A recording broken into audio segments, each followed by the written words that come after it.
Et c'est l'heure d'Arthur Chevalier. Arthur, la séquence des JO s'achève. Tout le monde se félicite de ce succès Made in France. Pour vous, en fait, le grand gagnant des Jeux, c'est pas tant la France que Tony Estanguet. Oui, Apolline, le président du comité d'organisation a réussi, là où les femmes et les hommes politiques échouent depuis un bon moment, se faire aimer et faire aimer la France. Les JO ont été un triomphe. Alors aujourd'hui, on a l'impression que c'est une évidence, mais c'était loin d'être le cas. C'est Oui, sûr. c'était loin d'être le cas il y a 6 mois. Souvenez-vous, dès qu'on en parlait, c'était toujours la même chose. Tout le monde se mettait à se plaindre, à râler. En fait, la France entière était prête à boycotter les JO. Et puis au mois de mai, Estanguet apparaît sur nos écrans. La quarantaine, impeccable, beau. Il avait le sourire de Bill Clinton, la décontraction de Jean-Jacques Goldman. Il n'en faisait jamais trop. Tout était dans la sobriété. Donc pour vous, il a radicalement changé l'image des JO auprès des Français, Arthur ?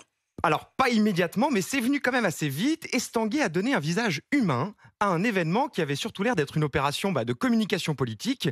On confondait en fait les Jeux avec ceux qui nous en parlaient. Le président, le gouvernement et la maire de Paris, tous impopulaires.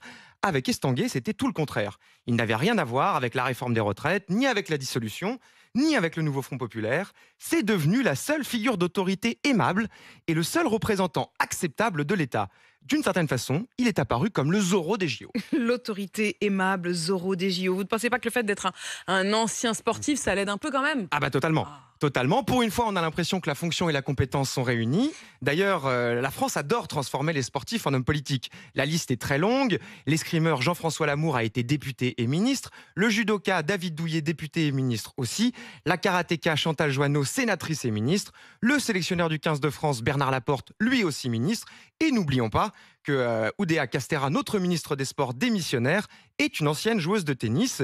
Ils ont d'ailleurs un point commun, ils sont tous de droite. C'est vrai que c'est fou ça. Alors, c'est étonnant et en même temps pas tant que ça, puisque dans notre imaginaire, le sport correspond à des valeurs plutôt dites de droite, le travail, les efforts et la victoire. Enfin, pour l'instant, Tony Estanguet, il semble ne pas avoir trop d'ambition politique, ou alors ça va se réveiller peut-être ? On verra. Alors, c'est vrai, pour l'instant, il n'en a pas, mais s'il y avait une élection présidentielle après les JO, je parie qu'il aurait pu la remporter, tout simplement parce que c'est le seul à pouvoir les incarner.